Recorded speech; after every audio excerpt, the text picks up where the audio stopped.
Hello everyone, I hope you guys are having a wonderful day and making some really good trades, and let's get right into it. Again, this is going to be a Friday episode, something we don't usually do. Usually we just do a market recap inside the Discord, but I am going on vacation for just a few days. I won't be doing any videos on Monday or Wednesday, but I'll do an extra one next week on Thursday and Friday, so be on the lookout for that. But I'll still be on the Discord setting up my trade alerts. So if you guys want to catch those nice little trades like we just did today in the Discord, so you guys want to get access to trades like this right here, bagging a nice 49%er here for Hayden on his Bitcoin short, and I actually closed my Bitcoin long up over 46%. Very nice right there. And we are actually in another trade right now. We are short Chainlink, so I guess it's a little free trade for you guys. And obviously you guys can probably tell Chainlink has had a very big run up in the last day or so, and at the moment it is starting to run into some pretty heavy resistance, and we'll do some tea on that in just a bit. But what I want to analyze first before we get into Bitcoin is I want to take a look at the traditional markets. As you guys can see, we actually had a couple down days on the QQQ and the SPY as well, although the Qs were actually down a lot, probably because of rebalancing. But you guys can probably tell on the weekly time frame, for the time being, we actually have a bit of a topping tail pattern, right? And you guys can see that we are still, retesting these levels, and it's holding as resistance on the weekly time frame.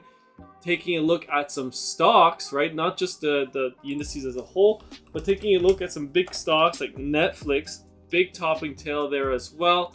One big one on Apple, and we've seen these happen in the past, right? At these tops in Apple, one right there, another one here, and I think that was it. And then you can see that we just printed another one. So could this be marking the potential top in the market, and we are starting to decline? Although the economic data is still very bullish, we're in a bullish trend. Obviously, breaking the trend can weaken the bullish trend, and that that can put into question that we may start to at least get ready for a pullback in this bull trend. But if we're at the very least, that's what we would need. But it doesn't mean that we're going to start crashing just yet, right? I think that the economic numbers are going to catch up soon. And right now we are headed into earnings season. And you guys can probably tell by looking at the market, it has pulled back just a bit. So nothing on the S&P 500, but the Qs, the tech sector, extremely extended at the moment. So again, it was a smart play for a lot of YouTube investors and traders were actually starting to take some profits right around this area as well, right? We're very close to the all-time highs. All right, moving on. Let's take a look at Bitcoin, and we'll get back on the daily time frame here because I was on the weekly. So looking at Bitcoin, we are still in this range, and actually we've had a couple candle closes underneath this yellow trend, this yellow $30,000 mark that I have. And we've closed now 1, 2, 3, I guess you could say 1, 2, 3, 4 candles underneath the $30,000 psychological mark. We are still essentially in this channel right here, but if it does start to break towards the downside, then my next target would be right around 28,765. And if that does not hold, then you could start to come all the way down, maybe to this upsloping trend line right here. I have a yellow upsloping trend line. Let me just make sure I'm not on the log scale very quickly. I just want to make sure logarithmic is on. Oh, so sorry, log. Okay, I just want to make sure I was not on the log scale. So yeah, you guys can see we have some nice touch points here coming from the lows. Pivot low, and if we start to come back down, then that's going to be a pivot low right around 27,000. Although I don't think that we're going to get down there, and we still have a pretty good shot of making another high right around 33,000 to 34,000, and then my target right around 35,800. Although that level does not, that's just an upside target.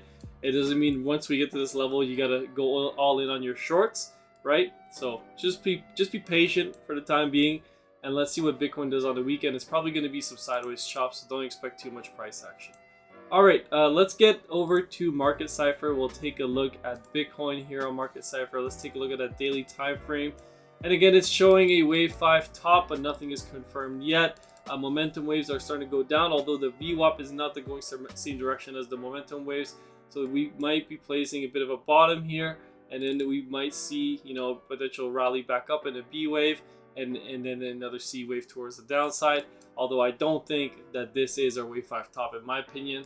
I think in their 5th wave, you're gonna have to go higher, and we're probably just doing something like this with an Elliott wave impulsive wave, so something like this, and then you're gonna pull back down, maybe down to 28,800, 27,000 to 28,000, and then you'll start to go up, and you'll do something like that, right?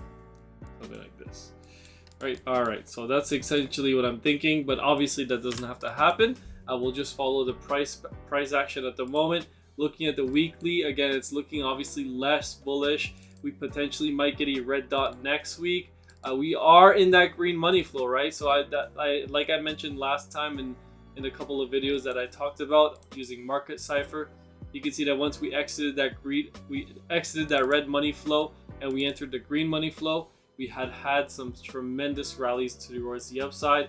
Although you guys can probably tell, we entered the green money flow here, and then we actually had a pretty significant drop before entering the thick green money flow, and then we had an immense, you know, massive little rally. So again, it's possible that we could be maybe in an area like this, right? And then we're gonna start to come back down before making a new all-time high, right? So let's just see how much of a drawdown it was entering into that green money flow too early. So obviously the risk reward is pretty good, but we'll just take a look right here. All right, let me just back out of this chart here. I just want to make sure the date. So right around this area, let's just say you entered right around the $11,000 mark, not buying the top obviously, but let's just say you entered in around 11,500, and you held and you held and you held, and you saw that you entered red money flow at one point. That would be like a 32% drawdown. And if you would have held, you know, all the way down here, 44% drawdown until you enter that green money flow. And then obviously there was a COVID crash, but let's say you negated that, and then you just kept moving forward. Then you had this, you know, you still had relatively pretty good upside potential in Bitcoin, and it went as high as, you know, 500% from these levels if you bought in there. Obviously, you know, you want to maybe start to accumulate when you're in that thick red money flow. And we had some pretty decent sized red money flow right here as well, near the lows of 50,000. So it wasn't a bad idea. All right, moving on to maybe some smaller time frames here. I'll just show you guys. Again, looking at the smaller time frames, we do have some red money flow. You're tagging this moving average right here. If this level does start to break, I said, you know, I've mentioned many times, look for lower targets, right? And I've outlined them in the early part of the video. Let's take a look at Wave Edge. Now, Wave Edge, we've seen some selling, and actually right now we just got a green cross. All right, let's see if this green cross confirms on the daily time frame. We also got one on the 12-hour. So if this confirms and we got to move towards the upside, then that would be absolutely amazing for Bitcoin. And then you're going to see, you know, 34, 35,000 most likely in the coming week or so. All right, but again, we do have earnings coming out next week for a lot of the big tech stocks. They're gonna still be reporting, and that's gonna be a very volatile week. We have the FOMC meeting. We have all sorts of data coming out next week, so just be careful, okay? If the market starts to roll over, it's possible that Bitcoin could follow. Although we've seen that, you know, there was a day actually a couple of weeks ago, or, you know, I think it was last week, where the market was actually down. And then you saw Bitcoin rally up regardless of the market. So it's still possible for Bitcoin to rally. All right. Let's move on here. Let's take a look at, I think we've already talked enough about the traditional markets. Let's move on to the yields here. And again, if the yields go higher, that's obviously bearish for the markets. And I think there's going to be a floor on yields. So as the yields move lower, you're going to see yields are going to find support very easily, and they're going to start to they're going to move higher, right? But the name of the game is higher for longer. So you're going to see rates stay here at these elevated levels for longer. The market is probably starting to realize this, although they've been discounting this entire time. I don't know why they would start to react to it now. Maybe it's because we're at, you know, near all-time highs or making all-time highs in some stocks. Take a look at the dollar. The dollar actually bounced very nicely off this, like these lows right here, and it is starting to recover just a little bit. But you're going to start to run into some resistance around these moving averages. So We are still in a downtrend in the dollar, especially looking at the weekly time frame. Yeah, I mean, I wouldn't be too bullish on the dollar now, but if it does make a miraculous recovery with the FOMC meeting next week, then you're still going to have lots of resistance towards the upside. All right, taking a look at Nat Gas here. Again, Nat Gas actually broke out of this small downsloping trend line that I've drawn here, and it actually broke out from this bigger one as well. And it is grinding higher. It's just going to take some time, slowly, but slow and steady wins the race. You can see the MACD on the daily is starting to cross over, right? Potentially about to cross over, and that's very bullish for Nat Gas. And you guys can see on the weekly time frame, we're in that green now, so that's good. We got some nice momentum. The RSI is starting to come up, but what I really like to focus on is the larger pattern, which is the monthly time frame.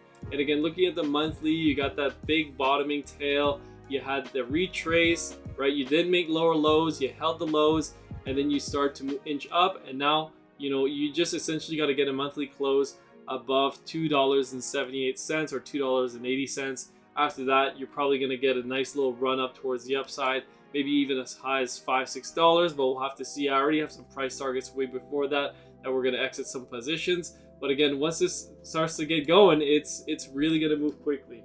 So you really want to be on the right side of things. You don't want to be shorting assets that are at 40-year lows. You want to be longing them, right, and accumulating them for the long term. Looking at, let's just take a look here, maybe the 3-month time frame, the quarterly. I don't cover this too much, and yeah, I mean, you got a nice little green bar there. It's actually looking pretty bearish because you crossed here, but again, it could get a nice recovery back up, and then obviously you could drop back down after that. All right, so I think that covers it for now. We could cover oil very quickly here. So looking at oil, you're just tagging that 200-day moving average again, running into that resistance at 77. Let's just take a look at the shorter time frames here. So again, this could be a bit of a bearish divergence. You made a slightly higher high, or you just made a double top, and the RSI is looking a little bit weak, so it's possible that you could come back down to 71. If oil starts to break out and go higher, this would be very bearish for inflation. Inflation would start to pick back up. That would be very bad for the economy, and the market would start to sell off because the fight against inflation would not be won yet. All right, let's take a look. Finally, actually, I want to go back to Bitcoin very quickly. I want to take a look at the hash ribbons, and the hash ribbons have crossed. We have not seen any meaningful separation just yet. Just a little capitulation cross here. Again, nothing says that we have to sell off now and we have to start crashing. I know Steve from Optical Art, he's very bearish and he's got some shorts on. He's been hedging his shorts with some longs, but overall, I'm not too sure if Bitcoin's going to start crashing just yet. We're actually starting to see the Bitcoin miners sell pressure starting to weaken here, and it's starting to come down, which could relieve some pressure from Bitcoin, and it could start to move higher if this starts to drop down as well. Okay, let's just take a look maybe at a few more things. No, I think I covered everything I wanted to cover. I don't really have anything more to add. Really, Bitcoin's chopping sideways, markets are near all-time highs, but you guys know where I stand on these markets, right? Because the data is obviously very bullish right now. Everything seems fine, rosy and dandy. But eventually, something's going to break, because you can't have rates this high for this long. And, to be extremely bullish on weak fundamentals is just incorrect. So when you're doing your investments, just be careful and always play it on the defensive. If you go on the offensive, you could risk a lot, and you could also make a lot, but you could also lose significantly, a significant amount of money. And when you do that, it's harder to make money back once you've lost it. Anyways, I think that covers it for now. I've talked a lot long enough. You guys have a wonderful weekend. I'm gonna be on vacation for the next couple of days, probably 3-4 days, and then I'll talk to you guys next week. Peace.